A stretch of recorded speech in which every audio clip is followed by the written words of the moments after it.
I've been using the GoPro Hero 7 for quite a few years now. Any piece of running content you've seen on this channel has been filmed with the GoPro Hero 7. But now, the GoPro Hero 10 is out and I decided why not upgrade? That 4K 120 is just gonna look so buttery smooth. The question I'm gonna be answering is it worth it to upgrade to the Hero 10 from the Hero 7? Let's find out. So I use the GoPros to capture running footage. I'm not someone that goes out and does extreme sports. I'm no ski sloper or whatever those extreme sports are. No, I just go out there, film my runs, I film a lot of my feet running and that type of stuff. The most extreme I'll probably get is mountain biking, but for the most part, it's all running related content that I film with these GoPros. There's really only three main things I care about in an action camera. I want the image quality to be pretty good, I want the stabilization to be even better, and I want that battery life to be pretty darn good. The Hero 7, not so great with the battery life, but everything else was pretty good. Today we're going to be looking at how much the Hero 10 has improved on image quality, stabilization, battery life, and talk a little bit more about the new features on it. I'm going to have chapters in this video as well, so if you're interested in one specific topic, just skip along and find the one that you're interested in. So when it comes to new features, there's a ton, but I just want to highlight a few main ones that I think are the most important.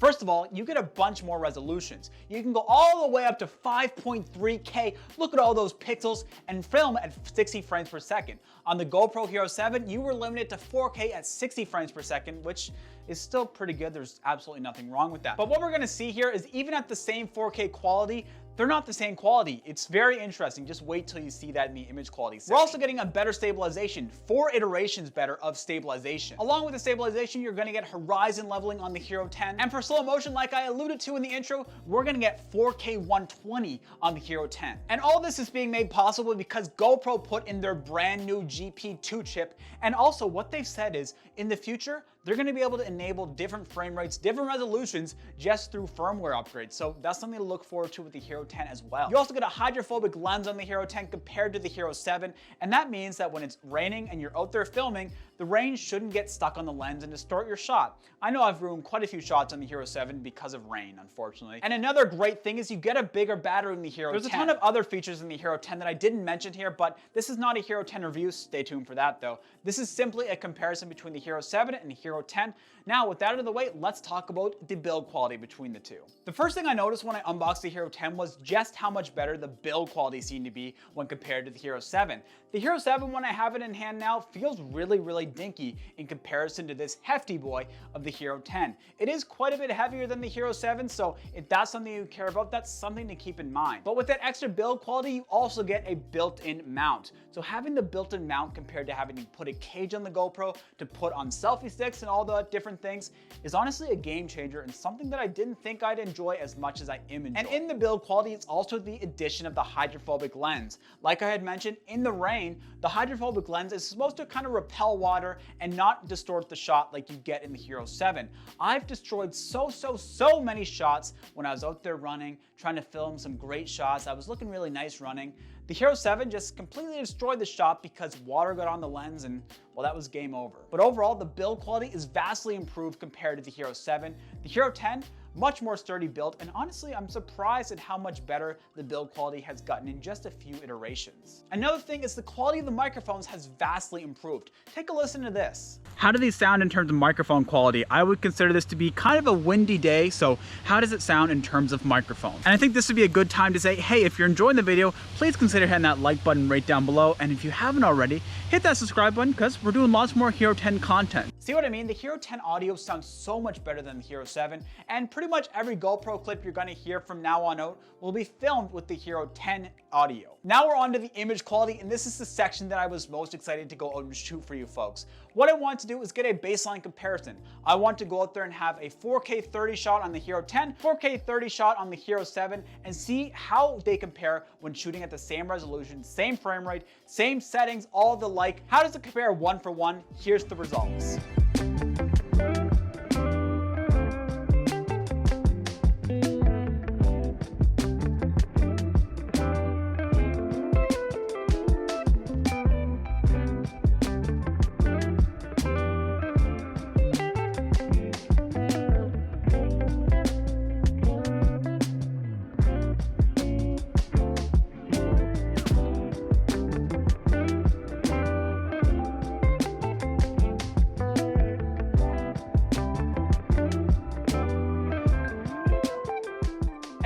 from that, you can see that they're not in the same league in terms of quality. The 4K on the Hero 10 is leaps and bounds ahead of the 4K on the Hero 7. Even though they both say 4K, the Hero 7 4K looks more like 720p on the Hero 10 if I'm being completely honest. But the Hero 10 also does 5.3K compared to 4K on the Hero 7. So here's an example of how the 5.3K looks in comparison to 4K on the Hero 7.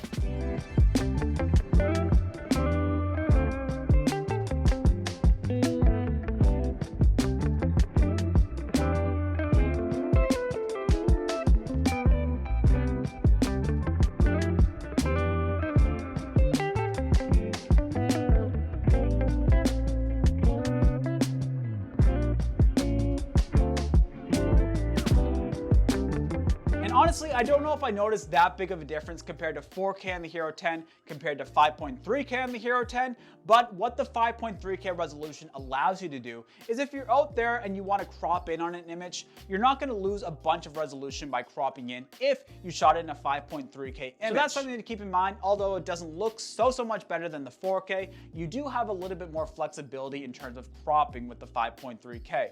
But I was super shocked at just how much better the image quality is on the Hero 10 and compared to the Hero 7. Another thing to keep in mind is with the Hero 7, you had a bunch of limitations. With some resolutions and some frame rates, you couldn't use stabilization, you couldn't use some wide angle lenses, you couldn't use linear mode. There was a bunch of limitations. However, with the Hero 10, if their frame rate and resolution are available, you get all features that are available on the Hero 10. It just makes life a lot easier. You don't have to be disappointed. Like I said, I do a lot of running shoe reviews, a lot of running content, and I love my slow motion. So I want to see how much better the 4K 120 looks in comparison to the 1080 120, and here's the results.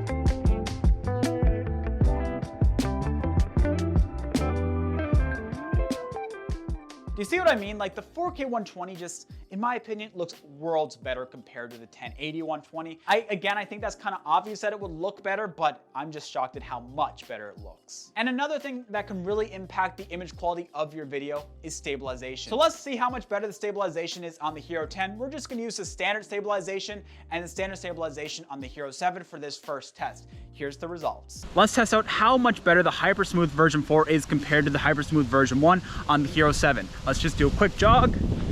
Just jogging along, normal speed, pretty easy pace. How does it look? This is without the horizon leveling as well. We'll try out the horizon leveling in just 1 second. You see what I mean? Like even that alone looks so much better, but there's more. There is more. The Hero 10 also has a mode called Boost. It does crop in the image just slightly, so that's something to keep in mind, but so does the standard stabilization on the Hero 7, so they're kind of equal in that sense. But here's how much better the Boost stabilization is on the Hero 10 compared to the standard stabilization on the Hero 7. Let's do that same test, but now we have the Boost stabilization on the Hero 10, standard for the Hero 7. Again, we're just going on at like a normal pace. It's a pretty uneven terrain too. So I think this will be a good indication of how good the stabilization really is. Again, I am just mind blown at how much better the stabilization is on the Hero 10. And one more thing, it gets even better, folks. It gets even better. The Hero 10 has something called horizon leveling. And horizon leveling kind of keeps you center in the frame when your camera's tilting around and all that stuff. It's very, very impressive. And here are some examples. So see that I'm centering the frame, centering the frame, centering the frame on the Hero 10, centering the frame, and there's where we lose it when the camera's tilted that far. And I decided why not run just a little bit fast and use the same horizon leveling to see practically how much better it looks. Here's the results. Now let's see a practical example with horizon leveling. So here I'm going along, I'm going pretty fast. I have the camera tilted a bit and I should still be centering the frame. I have it going all over the place. You'll see. I'm moving my arm all around. So So what do you think? Do you think having the horizon leveling and stabilization is just worth it for the upgrade alone?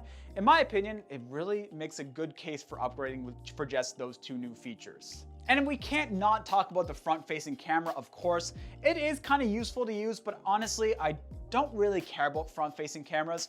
I know that for GoPros, I'm pretty much going to be in the frame if I use a wide-angle lens. But having the front-facing screen is nice to have. It's not something I necessarily care about a lot. It's not something I'd upgrade for on its own. There's also been a bunch of little quality of life improvements. With that GP2 chip, you're getting a much smoother UI experience. With the Hero 7, I found that the UI was slightly laggy and wasn't as responsive as I'd like it to be. With the Hero 10, you get 3 profiles. So if you want to use cinematic mode, you can have that just at a touch of a button. You don't need to change any settings. You can just set them up, forget them, and use them when you want them. That honestly is a very useful feature when I'm out there running. Sometimes I want slow motion. Sometimes I want to talk to the camera, and not needing to fiddle around and change settings, just having it right there for me is a big quality of life improvement. Another thing is the bugginess. Hero 7 is really, really buggy. I'm not gonna lie.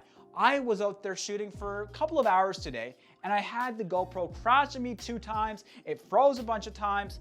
The Hero 10, I didn't have any of those issues, and I used it just as much. And I want to touch on battery life just 1 second.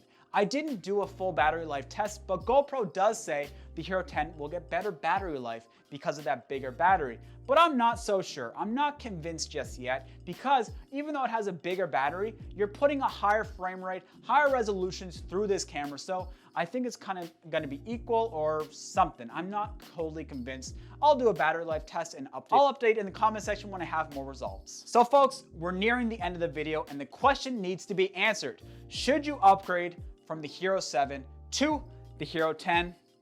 Honestly, yes. I 100% believe that if you've had the GoPro Hero 7 for a while and you've kind of been wanting that little bit of extra image quality, want higher frame rates, want better stabilization, it's a no-brainer. The Hero 10 is well worth the investment, and at $399 US or $529 Canadian dollars with the GoPro subscription, I think it's a good deal. You know, it's expensive, but these things, this lasted me for 3 years. I'm pretty rough with it, so they do last. They're very durable.